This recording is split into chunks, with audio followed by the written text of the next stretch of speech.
Risk है हमारे पास कोई डिस्ट्रॉय कर देगा डेटा को डिस्क्लोज कर देगा किसी के सामने, somebody can change डेटा, कोई कुछ भी ना करे, सिर्फ नजर रखे डेटा पे और उस पर अपने कुछ डिसीजंस कर रहा हो जिनसे हमें नुकसान हो, हमारे डेटा को कॉपी कर रहा हो कोई, ये तमाम चीजें पॉसिबल है। और ये चीजें और ये थ्रेट्स ये मफरूजे नहीं है, ये रियल है, ये इन सब के ऊपर मुमकिन है, इन सब टेक्नोलॉजीज के ऊपर। देन वी हैव, कोई ना तो मेरे सिस्टम की एक्सेस लेना चाहता है, ना वो मेरा डेटा डिस्ट्रॉय करना चाहता है, ना वो मेरा डेटा पढ़कर कोई डिसीजन मेकिंग करना चाहता है, कोई सिर्फ मेरे सिस्टम को डिसरप्ट करना चाहता है, स्लो डाउन करना चाहता है, उसमें इश्यूज क्रिएट करना चाहता है ताकि मेरा बिजनेस प्रोसेस रुक जाए और मैं मार्केट में डीफेम हो जाऊं, डिसरप्ट करना चाहता है। ये एक थ्रेट है, एक रिस्क है जो मैं फील करता हूं, जिसको मुझे काउंटर करना है। इन सब चीजों को अगर मैं कंबाइन करूं तो ये 3 मेन नामों में जम हो सकती है। Unauthorised use, unauthorised access, combined is known as access attack. मुझे ये खदशा है कि मेरे एसेट्स के ऊपर एक्सेस अटैक आ सकता है। कोई ये कोशिश कर सकता है कि वो मेरे सिस्टम्स को, मेरी टेक्नोलॉजी को मेरे से बगैर पूछे, मेरी इजाजत के बगैर टच करने की, इस्तेमाल करने की कोशिश करे। This is called access attack.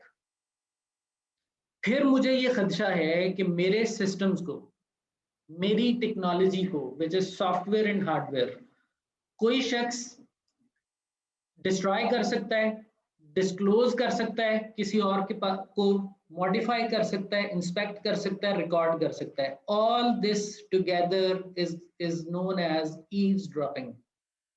Eavesdropping means to listen without informing sender and receiver. This is in other words sniffing. A और बी बात कर रहे हैं, सी सुन रहा है। C is not authorized to listen to A and B's conversation, but C is trying to listen. This is called eavesdropping. In other words, man in the middle, MIM. ये eavesdropping का मुझे खदशा है। और disruption क्या है? Disruption is mainly denial of service attack. Denial of service means कि अगर कोई email है सर्वर, कोई इंटरनेट गेटवे है जो बैंडविड्थ सर्व कर रही है लोगों को, कोई ऐसा हेड एंड है केबल टीवी का जिसका काम लोगों को चैनल्स सप्लाई करना है, सर्व करना है, तो हम उसको किसी ऐसे इललेजिटिमेट काम में लगा दें कि वो अपना CPU और अपने रिसोर्सेज टेक्नोलॉजिकल वहां पे लगा दे, और जहां लेजिटिमेट रिक्वेस्ट्स हैं उधर वो सर्व ना कर पाए। लिहाजा इस चीज को हम डिनायल ऑफ सर्विस कहेंगे। एज्यूम आपका ईमेल सर्वर है, आप ईमेल सेंड रिसीव करते हैं और वो आपसे कहता है कि सेंड रिसीव एरर, हालांकि उसके ऊपर 5, 10, 15 यूजर्स हैं बस, और उसके अलावा वो सर्वर किसी और काम में बज़ाहिर मसरूफ नहीं है, ना आपने उसे किया हुआ है। बट व्हेन यू से सेंड रिसीव, वो कहता है मेरा CPU 100% के ऊपर है, मेरी रैम फुली यूटिलाइज है, मेरी डिस्क फुल है, मैं आपको सर्व नहीं कर सकता। So server is denying service. Reason क्या है? उसको किसी ने ऐसी किसी अनवांटेड एक्टिविटी में बिजी किया हुआ है कि वो अपने तमाम सोर्सेज को, रिसोर्सेज को वहां डिप्लीट कर चुका है। सच टाइप ऑफ थ्रेट्स या risks are known as denial of service attacks. इसके अलावा हमारे पास 3 के अलावा, इसके अलावा हमारे पास ये भी नई चीजें एग्जिस्ट करती हैं, ये नए नाम एग्जिस्ट करते हैं। वायरस है, वर्म है, ट्रोजन हॉर्स है, मैलवेयर है, स्पाईवेयर है, रैंसमवेयर है। वायरस, वर्म, ट्रोजन हमने अभी डिस्कस किया था।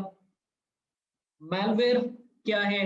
वो भी सॉर्ट ऑफ ट्रोजन की एक नई फॉर्म है, यानी बजाते खुद आप कुछ और अपेरेंटली एक्शन परफॉर्म कर रहे हैं, लेकिन इनहेरेंटली कोई ना कोई बैकडोर उसके साथ आने की कोशिश कर रहा है। So malicious software is malware.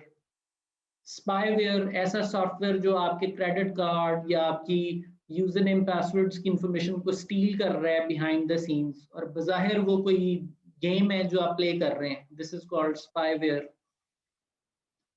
Ransomware बहुत रिसेंटली ये मंजर आम पर आए और इन्होंने काफ़ी ज़्यादा डिस्ट्रक्शन भी की।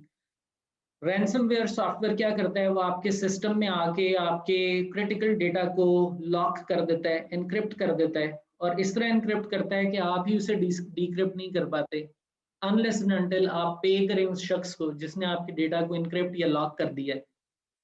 This is called ransomware. Spam unwanted emails को कहते हैं। अगर आपको कोई ऐसी ईमेल आ रही है जो आपके लिए आप नहीं चाहते कि आपको आए, कोई मार्केटिंग है व्हाटएवर, और या उस ईमेल के साथ कोई वायरस स्प्रेड करने की कोशिश कर रहा है, इसको हम स्पैम बोलेंगे। Business email compromise BEC is related to spam. Phishing and click jacking, ये जो मुख्तलिफ वेबसाइट्स हमें फोर्स करती हैं क्लिक करते करते करते करते किसी टारगेट वेबसाइट तक हमें ड्राइव करती हुई लेके जाती हैं, ये सारा का सारा जो फिनोमेना है that is called fishing and click jacking. और अब ये नाम तो बेतहाशा हैं, ये भी खदशात हैं, थ्रेट्स हैं, लेकिन अगर देखा जाए तो वायरस, वर्म हो, रैंसमवेयर हो, क्लिक जैकिंग हो, फिशिंग हो, इवेंचुअली या एक्सेस अटैक का बायस बनेगी, या ईव्सड्रॉपिंग अटैक का बायस बनेगी, या डॉस अटैक का बायस बनेगी। वायरस भी आएगा अगर, तो या वो आपके सिस्टम को किसी के ताबे करने के लिए आएगा, या वो आपके सिस्टम से किसी डेटा को स्टील करने आएगा, या वो आपके सिस्टम को स्लो डाउन करने आएगा। तो देखा जाए तो दुनिया IT थ्रेट्स में जो कोर पिलर्स हैं वो 3 ही हैं, या कोर जो थ्रेट्स हैं वो 3 हैं। एक्सेस अटैक है, ईव्सड्रॉपिंग है, और डॉस है। हाँ, इस एक्सेस अटैक को करने की जो रेसिपीज हैं या जो वे वेज हैं वो बहुत सारे हैं, देयर आर मैनी, और उनके बेतहाशा वेरिएंट्स हैं, मैनी वेरिएंट्स। एक्सेस अटैक को करने के कई तरीके हैं, ईव्सड्रॉपिंग करने के कई तरीके हैं, वो बहुत सारे नाम आपको मिलेंगे, they are many, but primarily वो सारे डिफरेंट टाइप्स ऑफ अटैक्स, जिस तरह पिंग ऑफ डेथ, हम सब इस नाम से मुतारिफ हैं, ping of death. We have smurf attack, we have TCP SYN attack, we have UDP flooding attack, cam table overflow etcetera. ये सारे अटैक्स, ये नाम तो कई हैं, but if you relate them तो वो कहीं ना कहीं किसी एक कोर रीजन के साथ मैप हो रहे होंगे।